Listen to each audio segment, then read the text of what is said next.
నమస్కారం news vision కు స్వాగతం. ముందుగా ముఖ్యాంశాలు.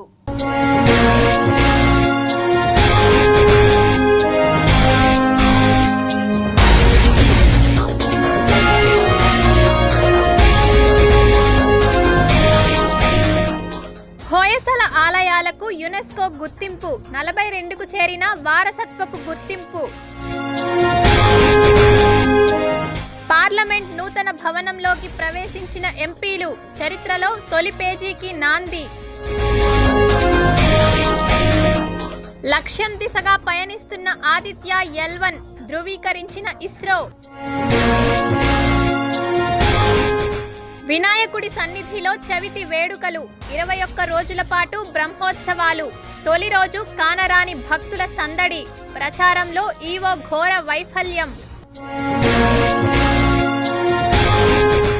మూఢ నమ్మకాలతో మతి పోగొడుతున్న పవన్ కళ్యాణ్, నాగబంధం కూర్మంతో ఉంగరాలు, విస్తుపోతున్న నాస్తికులు విద్యావేత్తలు. నేత్ర పర్వంగా తిరుమల శ్రీవారి బ్రహ్మోత్సవాలు, చిన్నశేష హంస వాహనాల్లో భక్తులకు కనువిందు చేసిన మలయప్ప స్వామి.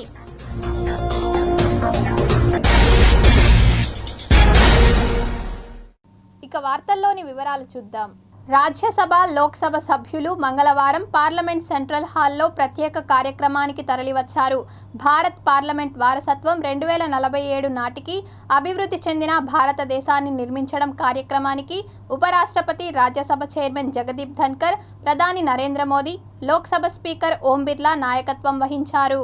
కొత్త భవనంలో పార్లమెంటరీ పనులు ప్రారంభం కానున్నందున ఈ రెండవ రోజు పార్లమెంటు ప్రత్యేక సమావేశాలు చిరస్మరణీయంగా ఉంటాయి. కానీ ఈ రోజున ఉభయ సభల్లో ఎక్కువ కాలం ఉన్న ఎంపీలు గుర్తుండిపోతారు. ప్రస్తుతం ఉన్న భవనంలోని సెంట్రల్ హాల్లో కూర్చోవడానికి అనుమతించారు. కొత్త పార్లమెంటు భవనంలో మంగళవారం మధ్యాహ్నం నుంచి ప్రత్యేక సమావేశాలు ప్రారంభమైంది. అయితే ఇక్కడ లాంఛనప్రాయమైన రెగ్యులర్ ప్రొసీడింగ్లు సెప్టెంబర్ 20 నుండి ప్రారంభమవుతాయని భావిస్తున్నారు. మంగళవారం ఉదయం 9:30 ఉభయ సభల సభ్యుల సంయుక్త ఫోటో షూట్ ఏర్పాటు చేశారు. దీంతో పాటు రాజ్యసభ, లోక్సభ సభ్యుల ప్రత్యేక గ్రూప్ ఫోటోలు కూడా ఉన్నాయి. దీని తర్వాత ప్రస్తుత భవనంలోని సెంట్రల్ హాల్లో ఉదయం 11 గంటల నుంచి మధ్యాహ్నం 12:30 వరకు భారత పార్లమెంటు వారసత్వం 2047 నాటికి అభివృద్ధి చెందిన భారతదేశాన్ని తయారు చేయడం అనే అంశంపై చర్చ జరిగింది.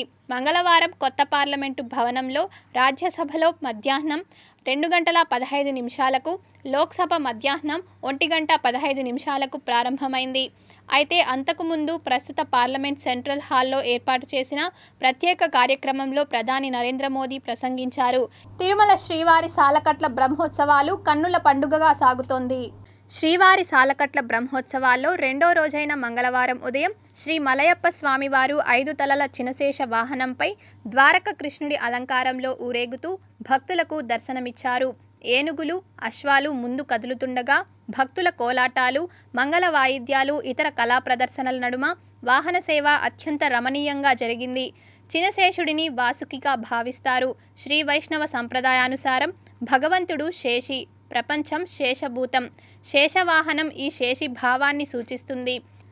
చిన్నశేష వాహనాన్ని సందర్శిస్తే భక్తుల కుటుంబ శ్రేయస్సుతో పాటు కుండలిని యోగ సిద్ధిఫలం లభిస్తుందని ప్రశస్తి.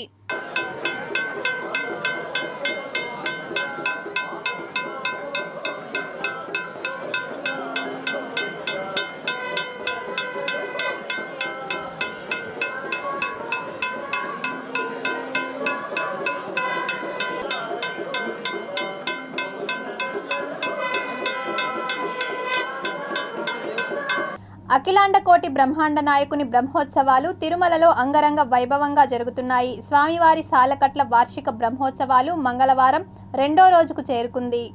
అఖిలాండ కోటి బ్రహ్మాండ నాయకుని బ్రహ్మోత్సవాలు తిరుమలలో అంగరంగ వైభవంగా జరుగుతోంది. నేటితో స్వామివారి సాలకట్ల వార్షిక బ్రహ్మోత్సవాలు రెండో రోజుకు చేరుకుంది. ఈ నేపథ్యంలో స్వామి ఉత్సవమూర్తులైన శ్రీదేవి, భూదేవి సమేత మలయప్ప స్వామివారికి స్నపన తిరుమంజనం వేడుకగా నిర్వహించేందుకు సిద్ధమైంది టీటీడీ. ఈ నేపథ్యంలో స్నపన తిరుమంజనానికి స్వామివారి అలంకరణ కోసం 9 రకాల మాలలను తయారు చేయించి స్వామివారికి విశేషంగా అలంకరించారు. ఇందులో ప్రధానంగా యాలకులు, వట్టివేరు, పిస్తా, చందనం, నల్ల ద్రాక్ష, పసుపు కొమ్ములు, పగడం పువ్వు, రోజ్ పెటల్స్తో పాటు తులసి మాలలను తయారు చేసి తిరుపూర్కు చెందిన దాతలు టీటీడీకి అందించారని, వీరు గత 12 ఏళ్లుగా టీటీడీకి విరాళంగా అందజేస్తున్నారని టీటీడీ గార్డెన్ సూపరింటెండెంట్ శ్రీనివాసులు తెలిపారు.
వీటితో పాటు స్వామివారికి ఉత్సవమూర్తులకి, స్వామివారికి, శ్రీదేవి భూదేవి అమ్మవార్లకి అరుదైన పుష్పాలు, పత్రాలు అలాగే డ్రై ఫ్రూట్స్తో మాలలు ఏర్పాటు చేస్తాము.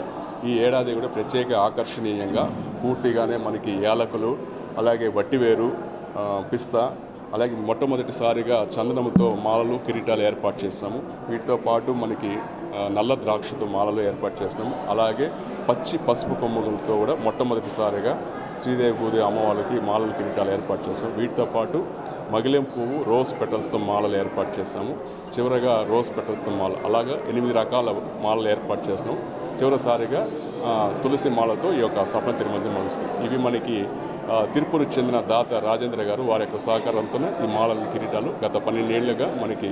తిరుమల శ్రీవారిని AP CM YS Jaganmohan Reddy దర్శించుకున్నారు. ఈ రోజు ఉదయం వీఐపీ దర్శన సమయంలో సీఎం జగన్ స్వామివారి సేవలో పాల్గొన్నారు.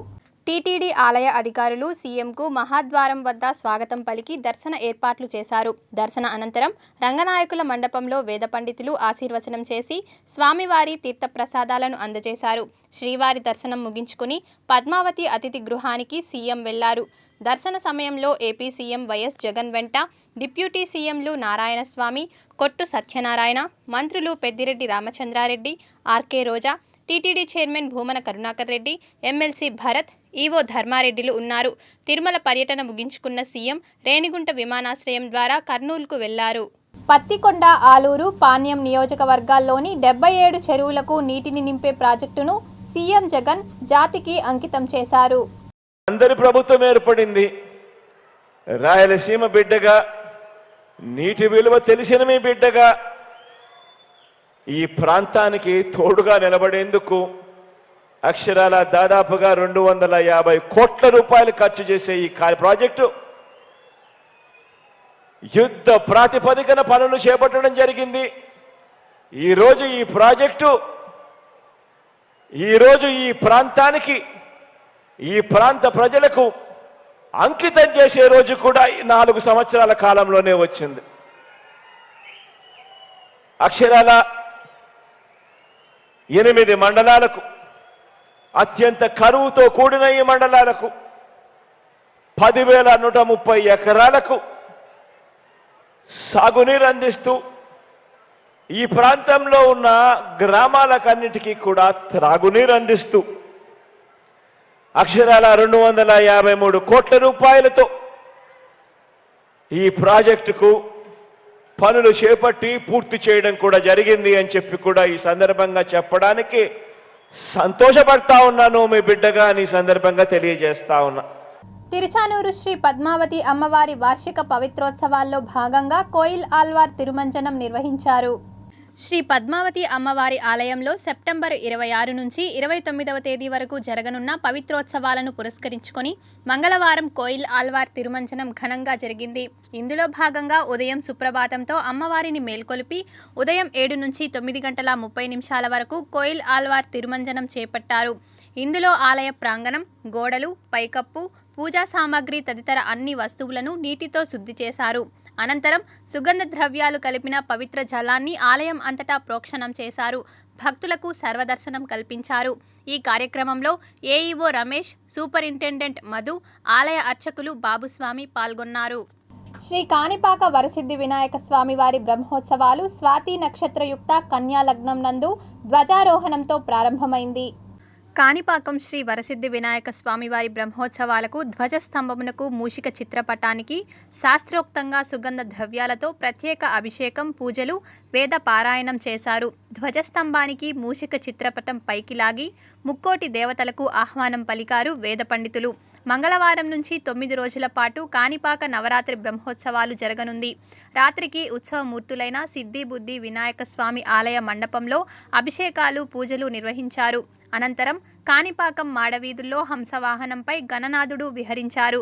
ధ్వజారోహణ కార్యక్రమానికి భక్తులు, కాణిపాకం కార్యనిర్వహణాధికారి వెంకటేష్, ఆలయ చైర్మన్ మోహన్ రెడ్డి, ఉభయదారులు, వేద పండితులు, అర్చకులు, సిబ్బంది పాల్గొన్నారు.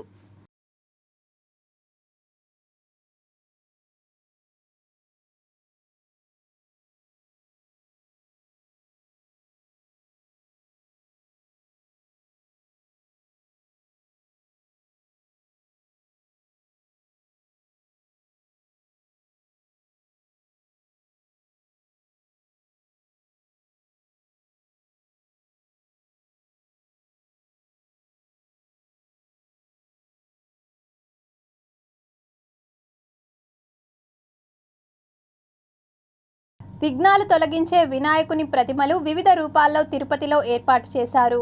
విజయ వినాయక స్వామిని మేము స్థాపించి 20 ఏళ్ళు అవుతుంది. ఇక్కడ 20 ఏళ్ళలో గుడి బాగానే డెవలప్ మా శక్తి మేరకు మించే మేము డెవలప్ చేస్తా ఉన్నాం వీళ్ళంతవరకు. ఇక్కడ స్వామి వచ్చి చాలా మహిమాన్వితమైన వాడు. చాలామందికి కోరిన కోరికలన్నీ నెరవేరుతూ ఉన్నాయి. చాలామంది దాతలు కోరికలు నెరవేరిన వాళ్ళు చాలా డొనేట్ చేశారు. బోర్వెల్ అయితేనేమి, వెండి దీపాలు అయితేనేమి. తిరుపతి ప్రజలకు విజ్ఞప్తి చేసేది ఏమంటే దయచేసి రండి, దేవుణ్ణి నమ్ముకోండి, మొక్కండి, మీ కోరికలు తప్పకుండా నెరవేరుతాయని మీకు అందరికీ తెలియజేస్తాం. ఈ విజయపురం వినాయక స్వామి గుడి అంటే చాలా ఫేమస్ అయింది. ఈ గుడి స్థాపించినప్పటి నుండి మేము ఎంతో ఈ దేవుడిని నమ్ముకున్నాక మా పిల్లలు కానీ మేము కానీ చాలా అభివృద్ధిలోకి వచ్చినాము.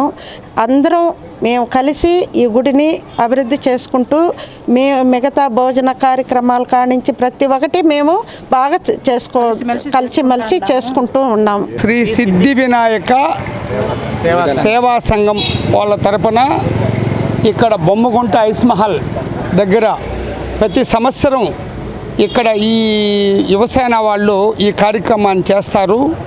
ఈ వినాయకుడి విగ్రహం 13 అడుగులతో చేయబడింది. రెండోది వచ్చి ఇక్కడ ప్రత్యేకత ఏమంటే పరమేశ్వరుడు శివలింగం పైన వాటర్ రావడము, ఇలాంటి కార్యక్రమాలంతా చేశారు. మూడో రోజు అన్నదాన కార్యక్రమం భారీ ఎత్తున కూర్చొని పెట్టి అన్నదాన కార్యక్రమం జరుగుతున్నది. ప్రతి ఒక్కరు విచ్చేసి ఈ భారీ అన్నదాన కార్యక్రమం జయపాదం చేయాల్సిందిగా కోరుతున్నాం. మేము గత 18 సంవత్సరాలుగా ఇక్కడ వినాయక చవితి సంబరాలు చేస్తుంటున్నాం. మేము మొత్తం మట్టితోనే విగ్రహం చేయించాము. ఇక్కడ కోటకొమ్మల వీధిలో 18 సంవత్సరాలుగా చేస్తున్నామండి. అధిక మాసం రావడం వల్ల వెంకటేశ్వర స్వామి రూపంలో విగ్రహం తయారు చేసి ఇచ్చాము. 1,20,000 పడిందండి. మట్టితో చేసాము, రసాయనాలు ఏం కలపకుండా మట్టితో చేసిన విగ్రహము. ఈ సంవత్సరం అధిక మాసంతో 2 బ్రహ్మోత్సవాలు రావడం కారణంగా మా వినాయక స్వామిని వెంకటేశ్వర స్వామిగా కొలుచుకుందామని చెప్పి బెంగళూరు నుంచి మేము స్పెషల్గా వాళ్ళకి ఆర్డర్ ఇచ్చి బెంగళూరు నుంచి తెప్పించుకున్నాము. సుమారు 1,25,000 రూపాయలు ఖర్చు అయిందండి ఈ విగ్రహానికి. తిరుపతి ఎయిర్ బైపాస్ రోడ్లో మనము మురుగుడు వినాయకుడు చెస్ ఆడేటువంటి విగ్రహాన్ని పెట్టడం జరిగింది.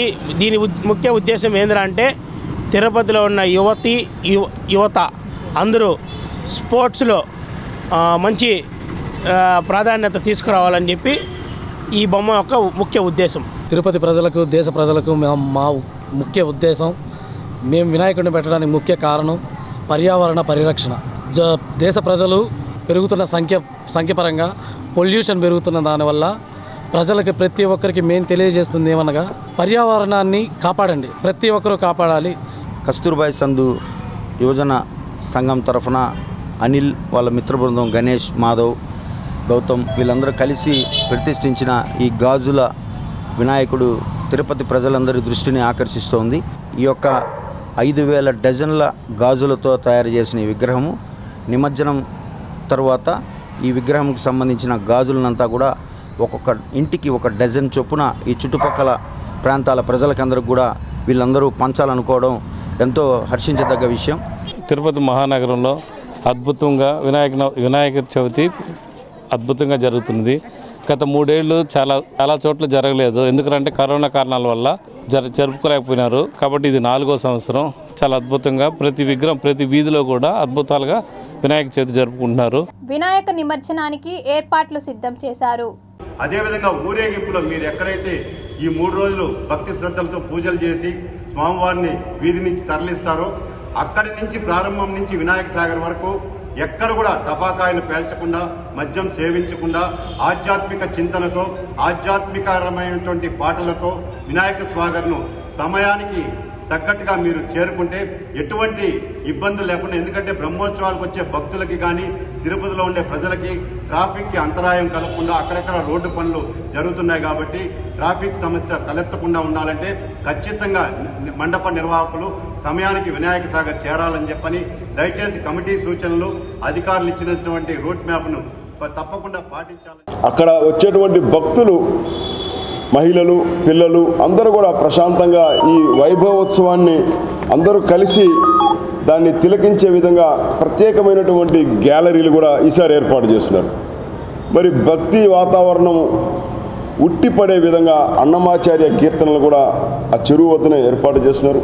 పార్కింగ్ కూడా ప్రత్యేకమైనటువంటి ప్రదేశాన్ని కూడా కేటాయిస్తూ నగరపాలక సంస్థ, తిరుమల తిరుపతి దేవస్థానంలో వారు, అగ్నిమాపక దళ సిబ్బంది, ఫైర్ ఆఫీసర్ కూడా ఒక ప్రత్యేకమైనటువంటి ఎమర్జెన్సీ మోటారు బోటును కూడా చెరువులో ఉంచడం జరిగింది. తిరుపతి ఎస్వి యూనివర్సిటీ ఎంప్లాయీస్ క్వార్టర్స్లో చిరుత పులి సంచారం కలకలం రేపుతోంది. పులి సంచారంతో ఉద్యోగులు బిక్కుబిక్కుమంటున్నారు. తిరుమల కాలినడక మార్గంలో చిరుతల అలజడి ఇప్పుడిప్పుడే తగ్గినట్లుగా అందరూ భావిస్తున్న సమయంలో తిరుపతి శ్రీ వెంకటేశ్వర విశ్వవిద్యాలయం ఉద్యోగుల నివాస సముదాయం వద్ద చిరుతపులి సంచారం మరోసారి కలకలం రేపుతోంది. కలియుగ ప్రత్యక్ష దైవం తిరుమల శ్రీ వెంకటేశ్వర స్వామి కొలువు తీరిన 7 కొండలపై చిరుతల వలన ఓ బాలుడు చిరుత దాడిలో గాయపడి ప్రాణాలతో బయటపడగా మరో చిన్నారి ప్రాణాలు కోల్పోయిన ఘటనలు చోటు చేసుకున్నాయి. దీంతో అప్రమత్తమైన టీటీడీ అధికారులు, సిబ్బంది ఫారెస్ట్ అధికారులతో కలిసి ఆపరేషన్ చిరుత ప్రారంభించి కెమెరాలు, బోన్లు ఏర్పాటు చేశారు. అయితే తిరుమల నడక మార్గంలో ఏర్పాటు చేసిన ట్రాప్ కెమెరాలకు తాజాగా మరో 2 చిరుతల కదలికలు చిక్కాయి. ట్రాప్ కెమెరాల ఫుటేజ్ను పరిశీలించిన అటవీ శాఖ అధికారులు వాటి కోసం ప్రత్యేకంగా బోన్లు పెట్టారు. అయితే ఇప్పటికే ఆపరేషన్ చిరుతలో 5 చిరుతలను బంధించినా ఇంకా భక్తుల్లో భయాందోళనలు తొలగడం లేదు. June 24, August 14, August 17, August 28, September 6వ తేదీల్లో మొత్తం 5 చిరుతలను బంధించారు ఫారెస్ట్ అధికారులు. ఆపరేషన్ చిరుత కొనసాగుతోందని టీటీడీ చైర్మన్ కరుణాకర్ రెడ్డి ప్రకటించిన మరుసటి రోజే మరో 2 చిరుతల సంచారం కలకలం రేపుతోంది. తాజాగా తిరుపతి ఎస్వి యూనివర్సిటీ సోమవారం తెల్లవారుజామున 3 గంటల ప్రాంతంలో జియోగ్రఫీ డిపార్ట్మెంట్లో పనిచేస్తున్న వర్సిటీ ఉద్యోగి యుగంధర్ ఇంటి వద్దకు చిరుతపులి వచ్చినట్లు సీసీ కెమెరాల ఫుటేజ్లో రికార్డ్ అయ్యాయి.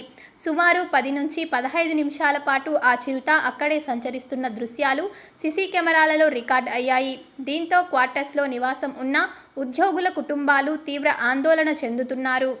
తిరుపతిలో పారిశుద్ధ్యం అధ్వాన్నంగా ఉంది. కాలువల్లో చెత్తా చెదారం, మురుగు తొలగించకపోవడంతో దుర్వాసన వెదజల్లుతోంది. దీంతో నగరపాలక సంస్థ పనితీరు పట్ల స్థానికులు ఆగ్రహం వ్యక్తం చేస్తున్నారు. స్వచ్ఛ తిరుపతి, సుందర తిరుపతిగా తీర్చిదిద్దుతున్నట్లు అధికారులు చెబుతున్నారు. ఆ స్థాయిలో వాలంటీర్లు, పారిశుద్ధ్య కార్మికులు పనిచేయడం లేదన్న విమర్శలు వినిపిస్తున్నాయి. స్థానిక 19వ డివిజన్ ఆర్సీ రోడ్డులో మురుగు కాలువలను శుభ్రం చేయకపోవడంతో, కాలువలకు పైకప్పులు తొలగించడంతో పిల్లలు, వృద్ధులు కాలువల్లో పడిపోతున్నారని స్థానికులు వాపోతున్నారు. చెత్తా చెదారం, కవర్లు, అట్టపెట్టెలు, చెడిపోయిన ఆహార పదార్థాలు, కుళ్ళిన కూరగాయలు, పండ్లు కాలువల్లో పడేయడంతో దుర్వాసన వెదజల్లుతోంది.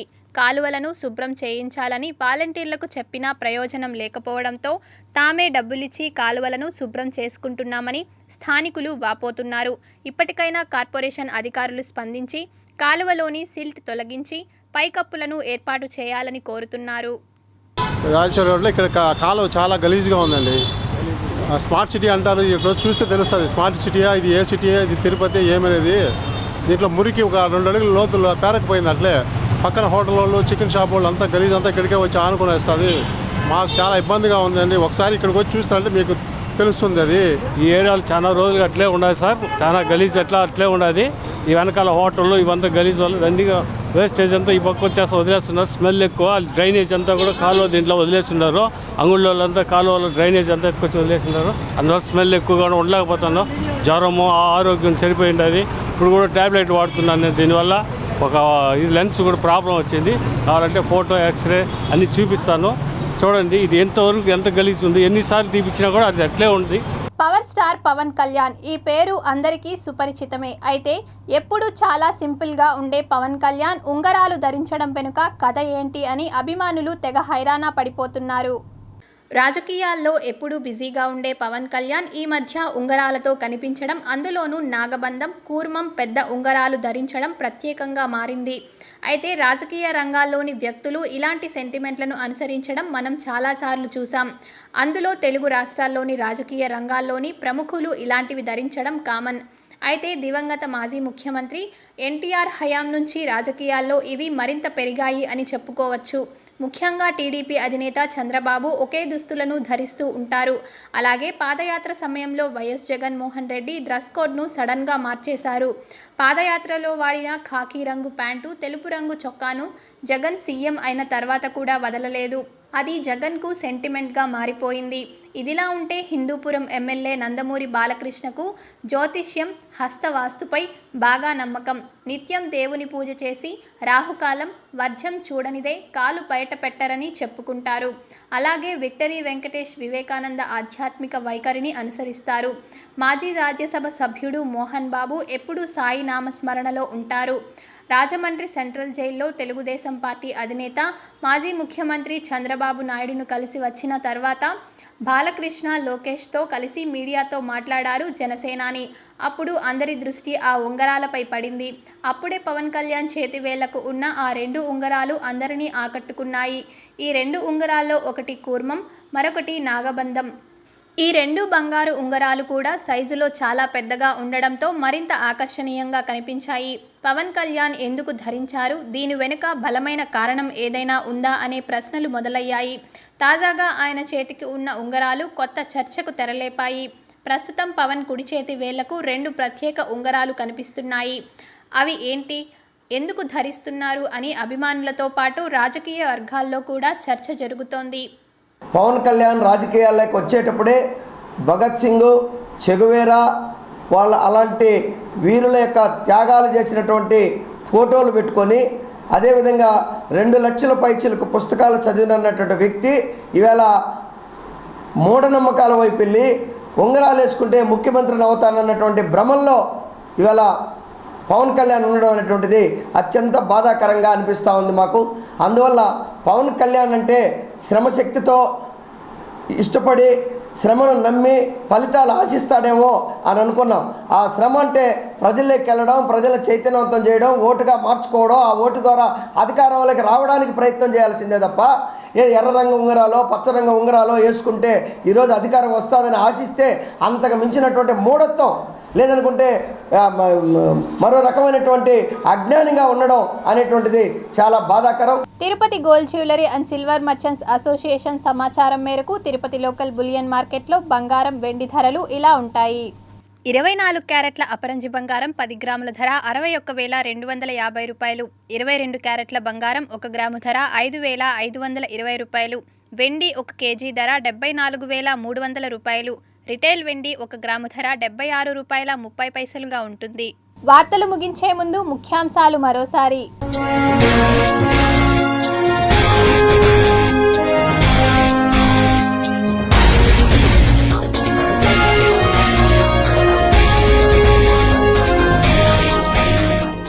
హోయసల ఆలయాలకు యునెస్కో గుర్తింపు, 42కు చేరిన వారసత్వపు గుర్తింపు. పార్లమెంట్ నూతన భవనంలోకి ప్రవేశించిన ఎంపీలు, చరిత్రలో తొలి పేజీకి నాంది.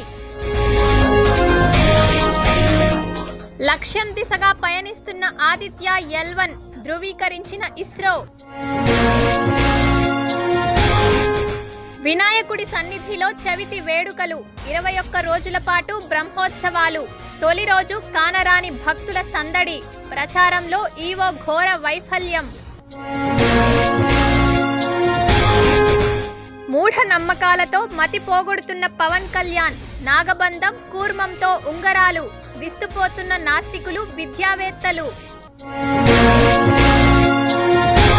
నేత్ర పర్వంగా తిరుమల శ్రీవారి బ్రహ్మోత్సవాలు, చిన్నశేష హంస వాహనాల్లో భక్తులకు కనువిందు చేసిన మలయప్ప స్వామి.